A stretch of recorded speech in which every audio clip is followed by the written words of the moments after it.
का रे, डोळ्यात पाणी का? फक्त यासाठीच रडतोयस ना की तुला माझ्याकडे अक्कलकोटला येता येत नाहीये?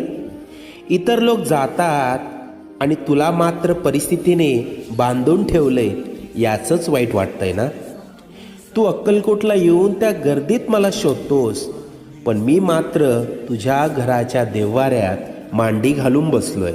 बाळा, मी अक्कलकोटला राजा म्हणून बसतो, लोकांची संकटे दूर करायला.